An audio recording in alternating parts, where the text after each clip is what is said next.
ಇತಿಹಾಸ ಪ್ರಸಿದ್ಧ ಹೊಳೆ ನಂಜುಂಡೇಶ್ವರನ ಸನ್ನಿಧಾನದಲ್ಲಿ ಶಿವರಾತ್ರಿ ಹಬ್ಬವನ್ನ ಸಂಭ್ರಮ ಸಡಗರದಿಂದ ಆಚರಿಸಿದ ಭಕ್ತಾದಿಗಳು.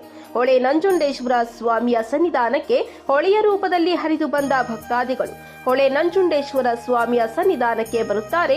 ರಾಜ್ಯದ ಮೂಲೆ ಮೂಲೆಗಳಿಂದಲೂ ಭಕ್ತಾದಿಗಳು. ದೇವರ ದರ್ಶನಕ್ಕೆ ಬರುವ ಭಕ್ತಾದಿಗಳಿಗೆ ಯಾವುದೇ ತೊಂದರೆಯಾಗದಂತೆ ವಾಹನಗಳಿಗೆ ಪಾರ್ಕಿಂಗ್ ವ್ಯವಸ್ಥೆ ಸೇರಿದಂತೆ ಸಕಲ ವ್ಯವಸ್ಥೆಗಳನ್ನು ಕಲ್ಪಿಸಿದ್ದ ದೇವಸ್ಥಾನದ ಆಡಳಿತ ಮಂಡಳಿಯ ಅಧಿಕಾರಿಗಳು. ದೇವರ ದರ್ಶನ ಪಡೆದ ಭಕ್ತಾದಿಗಳಿಗೆ ವಿಶೇಷ ಪ್ರಸಾದ, ಮಜ್ಜಿಗೆ, ಪಾನಕ, ಹೆಸರುಬೇಳೆ ಸೇರಿದಂತೆ ಅನೇಕ ರೀತಿಯ ಪ್ರಸಾದ ವ್ಯವಸ್ಥೆಯನ್ನ ಸ್ವಯಂ ಪ್ರೇರಿತ ಭಕ್ತಾದಿಗಳೇ ತಯಾರು ಮಾಡಿ ಭಕ್ತಾದಿಗಳಿಗೆ ನೀಡಿದ್ದಾರೆ. ಕೊರಟಗೆರೆ ತಾಲೂಕಿನ ಚಿನ್ನಹಳ್ಳಿ ಗ್ರಾಮ ಪಂಚಾಯಿತಿ ವ್ಯಾಪ್ತಿಯ ಗದ್ಮೇನಹಳ್ಳಿ, ಸುಖದಹಳ್ಳಿ ಗ್ರಾಮಗಳ ನಡುವೆ ಇರುವ ಇತಿಹಾಸ ಪ್ರಸಿದ್ಧ ಶ್ರೀ ಹೊಳೆ ನಂಜುಂಡೇಶ್ವರ ಸ್ವಾಮಿಯ ಸನ್ನಿಧಾನದಲ್ಲಿ ಅದ್ದೂರಿಯಾಗಿ ನಡೆದ ಜಾತ್ರಾ ಮಹೋತ್ಸವ ಪ್ರತಿ ವರ್ಷವೂ ಶಿವರಾತ್ರಿ ಹಬ್ಬದಂದು ನಡೆಯುತ್ತದೆ.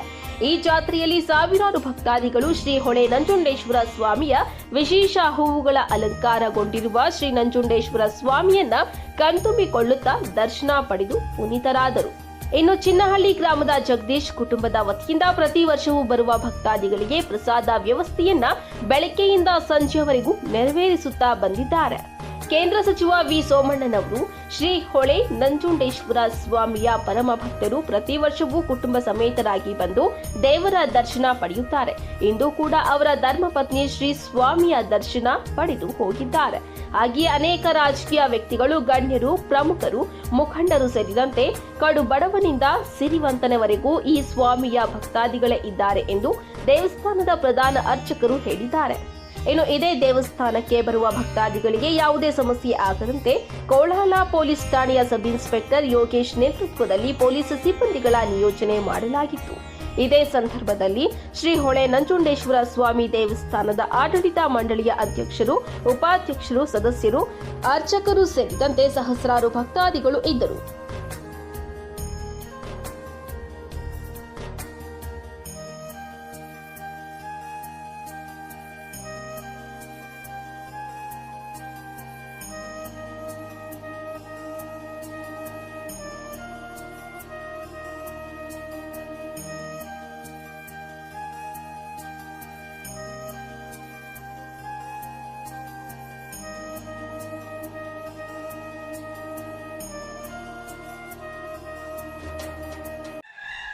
ನಾಡಿನ ಸಮಸ್ತ ಜನತೆಗೆ ಮಹಾಶಿವರಾತ್ರಿ ಹಬ್ಬದ ಶುಭಾಶಯಗಳು.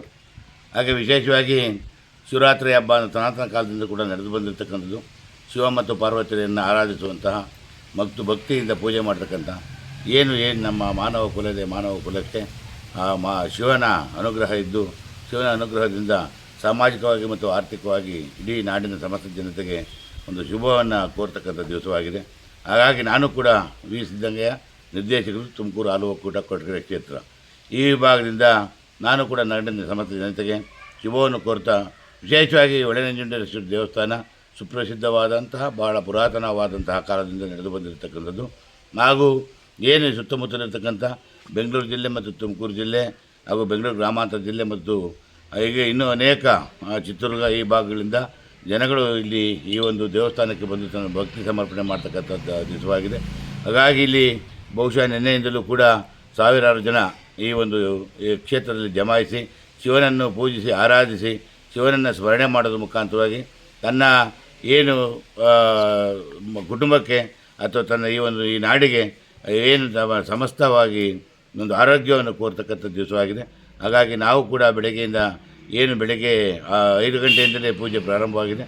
ಆ ಒಂದು ಪೂಜಾ ಕಾರ್ಯಕ್ರಮದಲ್ಲಿ ನಾವು ಕೂಡ ಇವತ್ತು ಭಾಗಿಯಾಗಿದ್ದು ವಿಶೇಷವಾದಂಥ ದಿವಸ ಅಂಥೇಳಿ, ಹಾಗೂ ಎಲ್ಲ ಈ ಒಂದು ಸುತ್ತಮುತ್ತ ಇರತಕ್ಕಂಥ ಎಲ್ಲ ಯುವಕರು ಹಾಗೂ ಈ ಒಂದು ನಮ್ಮ ಈಶ್ವರ ಹೊಳೆ ನಂಜುಂಡೇಶ್ವರ ಸೇವಾ ಸಮಿತಿಯ ಸಂಘದವರು ಅಧ್ಯಕ್ಷರು, ಕಾರ್ಯದರ್ಶಿ, ಖಜಾಂಚಿಗಳು ಹಾಗೂ ನಮ್ಮ ಈ ಹೊಳೆ ನಂಜುಂಡೇಶ್ವರ ದೇವಸ್ಥಾನದಲ್ಲಿ ಅನ್ನದಾನ ಸಂತರ್ಪಣೆ ಮಾಡ್ತಿರ್ತಕ್ಕಂಥ ಜಗದೀಶ್ ಮತ್ತು ಸಂಗಡಿಗರು ಮತ್ತು ನಮ್ಮ ದೇವಸ್ಥಾನದ ಅರ್ಚಕರಾದಂಥ ಟಿ.ಪಿ. ಕುಮಾರಸ್ವಾಮಿಯವರು ಎಲ್ಲರೂ ಕೂಡ ಭಾಳ ಸಜ್ಜವಹಿಸಿ ಈ ಒಂದು ದಿವಸ ಕಾರ್ಯಕ್ರಮವನ್ನು ಭಾಳ ಯಶಸ್ವಿಯಾಗಿ ಮಾಡ್ತಾಯಿದ್ದಾರೆ.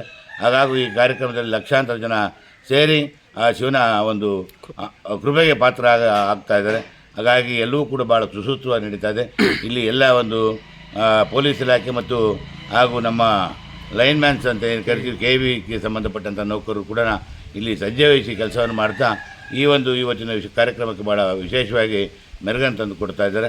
ಹಾಗಾಗಿ ಈ ಒಂದು ದಿವಸ ನಾವು ಬಹುಶಃ ನಮ್ಮ ಏನು ಹಳ್ಳಿ ತುಮಕೂರು ಜಿಲ್ಲೆಯ ಕೊನೆಯ ಹಳ್ಳಿ ಆಗೋದು, ಕೊಡಗೇರಿ ತಾಲೂಕಿನ ಕೊನೆಯ ಹಳ್ಳಿ ಆಗಿದ್ದು, ಇಲ್ಲಿ ಇನ್ನೂ ಅಭಿವೃದ್ಧಿ ಕಾರ್ಯಗಳು ಬೇಕಾದಷ್ಟು ಆಗಬೇಕಾಗಿದೆ. ಈ ರಸ್ತೆಗಳು ಮತ್ತು ಅವಾಗ ಇದು ಒಂದು ಸಣ್ಣ ಹಳ್ಳ ದೊಡ್ಡದೇ ಹಳ್ಳ ಹರಿತಾ ಇತ್ತು. ಆಮೇಲೆ ಈ ಹಳ್ಳ ಹರಿತಾ ಇದ್ದಾಗ ಹಳ್ಳ ದಾಟ್ಕೊಂಡು ನಾವು ಬರ್ತಾ ಇದ್ವಿ. ಬಂದು ಇಲ್ಲಿ ಆ ಸ್ವಾಮಿಯ ಸನ್ನಿಧಿನಲ್ಲಿ ಪೂಜೆ ಮುಗಿಸ್ಕೊಂಡು ಹೋಗ್ತಾ ಇದ್ವಿ. ಆಮೇಲೆ ಇದನ್ನು ಎಲ್ಲರೂ ಸೇರಿಬಿಟ್ಟು ಒಂದು ದಿನ ಯಾಕೆ ಇದನ್ನು ಒಂದು ಇಂಪ್ರೂವ್ ಮಾಡಬಾರ್ದು ಅಂದ್ಬಿಟ್ಟು ನಮ್ಮ ಒಂದು ಎಲ್ಲ ಈ ಅಕ್ಕಪಕ್ಕದ ಗ್ರಾಮಸ್ಥರು ಮತ್ತು ಕೆಲವು ಅಧಿಕಾರಿಗಳು ಎಲ್ಲರ ಸಹಕಾರದಿಂದ ಮತ್ತು ಈ ಮಠದ ಪುರೋಹಿತರು ಅಥವಾ ಅವರ ಐನವರುಗಳ ಇದರ ಸಹಾಯದಿಂದ ಒಂದು ಕಮಿಟಿಯನ್ನು ಮಾಡಿದ್ದೀವಿ. ಆ ಕಮಿಟಿಯಿಂದ ಈ ದೇವಸ್ಥಾನ ಮಾಡಬೇಕು, ಆಮೇಲೆ ಈ ರೀತಿ ಉದ್ಧಾರ ಮಾಡಬೇಕು, ಈ ಥರ ಇದನ್ನು ಮಾಡಬೇಕು ಅಂದ್ಬಿಟ್ಟು ನಾವು ಇದನ್ನೆಲ್ಲ ಸೇರಿಕೊಂಡು ಇದನ್ನು ಮಾಡೋಕ್ಕೆ ಶುರು ಮಾಡಿದ್ದೀವಿ. ಇದರ ಪುರಾಹಿತರ ತತ್ವದ ಪ್ರಕಾರ ಈ ಸ್ವಾಮಿಯ ಸನ್ನಿಧಿಗೆ ಬಂದರೆ ಕೆಲವು ಗಂಟಲು ನೋವು, ಆಮೇಲೆ ಈ ಕಿವಿ ಸೋರೋದು, ಮೂಗು ಸೋರೋದು, ಇದು ಎಲ್ಲ ಸ್ವಲ್ಪ ಇದು ಕಾಯಿಲೆಗಳು ನಿರ್ವಹಣೆ ಆಗುತ್ತೆ ಅಂದ್ಬಿಟ್ಟು ಪದ್ಧತಿ ಇತ್ತು. ಅದೇ ರೀತಿ ನಡೀತಾ ಇತ್ತು. ಆಮೇಲೆ ಇದನ್ನು ಸುಮಾರು ಒಂದು 15-20 ವರ್ಷಗಳ ಹಿಂದೆ ನಾವೆಲ್ಲ ಸೇರಿಬಿಟ್ಟು ಇದನ್ನು ಕಲ್ಲನ್ನು ಮಾಡಿ ಕಲ್ಲಿನ ದೇವಸ್ಥಾನ ಮಾಡಬೇಕು ಅಂತ, ಬರೀ ಮಣ್ಣಿನ ಗೋಡೆ ದೇವಸ್ಥಾನ ಇತ್ತು. ಪ್ರತಿ ಕಾರ್ತಿಕ ಮತ್ತು ಶಿವರಾತ್ರಿಗಳಲ್ಲಿ ಆ ಮಣ್ಣು ಮೆತ್ತುವುದು ಮತ್ತು ಸುಣ್ಣ ಹೊಡೆಯೋದು ಈ ಅಕ್ಕಪಕ್ಕದ ಹಳ್ಳಿ ಜನಗಳು ಸೇರಿಬಿಟ್ಟು ಮಾಡ್ತಾಯಿದ್ರು. ಇದನ್ನು ಏನಾದರೂ ಮಾಡಿ ಇಂಥ ಕಾಲ ಬಂದರೂ ನಾವು ಹೀಗೆ ಇಟ್ಕೊಳ್ಬೇಕಾ ಈ ದೇವಸ್ಥಾನನ, ನಾವಿಷ್ಟು ಮುಂದುವರೆದಿದೆ ಪ್ರಪಂಚ, ಇದು ನಮ್ಮ ಏರಿಯಾ ಎಲ್ಲ ಮುಂದುವರೆದಾಗ ಅಂದ್ಬಿಟ್ಟು ಎಲ್ಲ ನಾವು ತೀರ್ಮಾನ ಮಾಡಿ ಆವಾಗ ಒಂದು ದೇವಸ್ಥಾನ ಕಟ್ಟೋಕ್ಕೆ ಶುರು ಮಾಡಿದ್ವಿ. ನಮಗೆ ಈ ದೇವಸ್ಥಾನಕ್ಕೆ ಕಾರ್ಯಕರ್ತರು ಒಬ್ಬ ಮಹಾಲಿಂಗಪ್ಪ ಅಂತ ಒಬ್ಬ ಶಿಲ್ಪಿ ಸಿಕ್ಕಿರು. ಅವರು ಸಹಕಾರದಿಂದ ನಾವು ಈ ಸಹಕಾರ ತಗೊಂಡು ಎಲ್ಲ ಮಾಡಿ, ಆವಾಗ ಯಾವ ಮಿಷನರಿ ಇರಲಿಲ್ಲ. ಈ ದೇವಸ್ಥಾನ ಕಟ್ಟುವಾಗ ಬರೀ ಕೆತ್ತನೆ ಮಾಡಬೇಕಾಗಿತ್ತು. ಎಲ್ಲ ಪ್ರತಿ 3 ವರ್ಷ ಅವರು ಸತತವಾಗಿ ಇಲ್ಲೇ ಇದ್ಕೊಂಡು ಕೆತ್ತನೆ ಮಾಡಿ ಈ ಸುಂದರವಾದ ಒಂದು ದೇವಸ್ಥಾನವನ್ನು ಕಟ್ಟಿಕೊಟ್ರು. ಆಮೇಲೆ ಈ ಹಳ್ಳಕ್ಕೆ ಒಂದು ಬ್ರಿಡ್ಜನ್ನು ನಮ್ಮ ಹಿಂದೆ ಇದ್ದ ಒಂದು ನಮ್ಮ ಜಿಲ್ಲಾ ಪಂಚಾಯತ್ ಇಂಜಿನಿಯರಿಂಗಲ್ಲಿ ಒಬ್ಬ ಇಂಜಿನಿಯರ್ ಇದ್ದರು, ಈ ದೇವಸ್ಥಾನದ ಭಕ್ತರವರು, ಶ್ರೀಮಾನ್ ಜಯಪ್ರಕಾಶ್ ಸಾಹೇಬರು ಅಂದ್ಬಿಟ್ಟು ಅವರು ಇದೇ ಏರಿಯಾದವರು. ಈಗ ಮಾನ್ಯ ಡಿ ಕೆ ಶಿವಕುಮಾರ್ ಅವರ ಟೆಕ್ನಿಕಲ್ ಅಡ್ವೈಸರ್ ಆಗಿದ್ದಾರೆ. ಅವರ ಮಾರ್ಗದರ್ಶನದಲ್ಲೂ ಸಹ ಇದನ್ನು ಕಟ್ತಾ ಇದ್ವಿ. ಇದನ್ನು ಕಟ್ಟಿ ಎಲ್ಲ ಅದಾದಮೇಲೆ ನಾವು 3 ಜನ ಸ್ವಾಮಿಗಳು ಸಿದ್ಧಲಿಂಗೇಶ್ವರ ಶ್ರೀ ಒಳಲಿಂಗೇಶ್ವರ ಪಾದ ನಮಗೆ ಸುತ್ತ ಇದು ಈ ಕ್ಷೇತ್ರ 1922-23 ಇಸ್ವಿಯಲ್ಲಿ ಪ್ರತಿಷ್ಠಾಪನೆ ಆಗಿರುವಂಥ ಶಿವದೇವಾಲಯ. ಇದು ನಮ್ಮ ಮುತ್ತಾತರಾದಂಥ ಪುಟ್ರುದ್ರಾರಾದರೂ ಪ್ರತಿಷ್ಠಾಪನೆ ಮಾಡೋರು. ಹಿಂದೆ ಅವರು ಕಾಶಿಯಾತ್ರೆ ಮಾಡಿ ಸುಮಾರು 18 ಸಲ ಕಾಶಿಯಾತ್ರೆ ಮಾಡಿ ಅವರ ಮಕ್ಕಳು ಇಬ್ಬರು ಗಂಡು ಮಕ್ಕಳು ಇರ್ತಾರೆ, ಅವರಿಬ್ಬರು ಅಂಗವಿಕಲರಾಗಿರ್ತಾರೆ.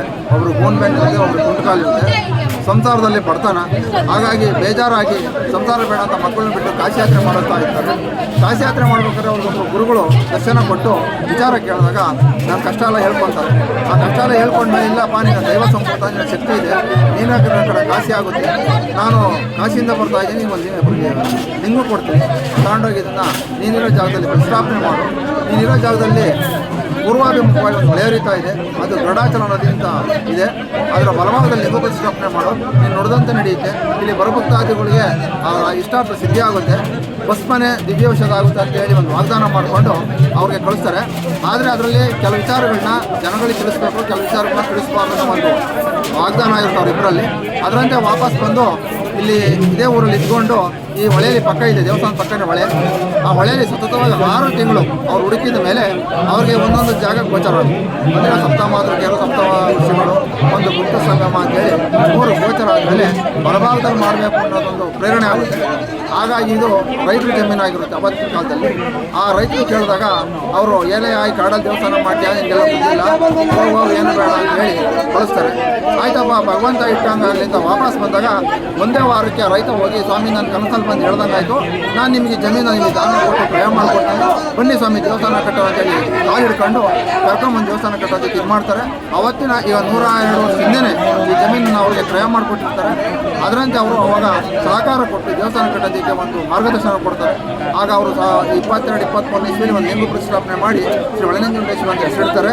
ಇಲ್ಲಿ ಭಕ್ತಾದಿಗಳಿಗೆ ಹಿಂದೆಯೇ ದಾಸೋಹ ರಥೋತ್ಸವ ಎಲ್ಲ ನಡೀತಾ ಇತ್ತು. ತದನಂತರ ಅವರ ಒಬ್ಬರ ಮಗನನ್ನು ಪಟ್ಟ ಕಟ್ಟಿ ಸ್ವಾಮೀಜಿ ಮಾಡಿ ಮಠ ಮಾಡಿ ಇಲ್ಲಿ ದಾಸೋಹ ರಥೋತ್ಸವ ನಡೆಸ್ಕೊಂಡು ಬರ್ತಿದ್ರು. ಕಾಲಾನಂತರ ನಡೀಲಿಕ್ಕೆ ಎಲ್ಲ ಬಿಟ್ಟಿದ್ರು. ತದನಂತರ ಅವರ ಶಿವೈಕ್ಯರ ಆದಮೇಲೆ ಅವ್ರ ಚಿಕ್ಕ ಮಗ ವಿಶ್ವನಾಥ ದೇವರು ಅಂತೇಳಿ, ದೊಡ್ಡ ಮಗ ವೀರಪ್ಪ ದೇವರು ಅಂತೇಳಿ ನಡೆಸ್ಕೊಂಡು ಬರ್ತಿದ್ರು. ಅಣ್ಣ ತಮ್ಮಂದಿರು ನಡೆಸ್ಕೊಂಡು ಬರ್ತಾಯಿದ್ರು. ಸ್ವಾಮೀಜಿ ಆಗಿರೋ ವಿಶ್ವನಾಥ ದೇವರು ಪೂರ್ತಿ ಜವಾಬ್ದಾರಿ ವಹಿಸ್ಕೊಂಡು ಮಾಡ್ತಾಯಿದ್ರು. ಅವಾಗ ಭಕ್ತಾದಿಗಳು ಸಾಧಾರಣ ಇದ್ದರು. ದಿನೇ ದಿನೇ ಸೋಮವಾರ ಬರ್ತಾಯಿದ್ರು, ಪ್ರತಿ ಸೋಮವಾರ ಭಕ್ತಾದಿಗಳು ಬರ್ತಾಯಿದ್ರು. ಇತ್ತೀಚೆಗೆ ಹಬ್ಬ ಹರಿದಿನಗಳಲ್ಲಿ ಶಿವರಾತ್ರಿ, ಕಾರ್ತಿಕ ಮಾಸದಲ್ಲಿ ಭಕ್ತಾದಿಗಳಿಗೆ ಬರ್ತಾ ಇದ್ದಾರೆ. ಅದರಂತೆ ಭಕ್ತಾದಿಗಳು ಅವ್ರ ಅರ್ಕೆ ಏನಪ್ಪ ಅಂದರೆ ಕಿವಿ ಸೋರೋದು, ಕಿವಿ ನೋವು, ಗಂಟು, ಕಾಲುಗಳು ತೊಂದರೆ, ಕೈ ತೊಂದರೆ, ಶರೀರದ ಅಂಗಾಂಗದಲ್ಲಿ ಯಾವ ವಾತಾವರಣ ನೋಡಿ ಭಾಳ ಖುಷಿ ಆಗ್ತಿದೆ.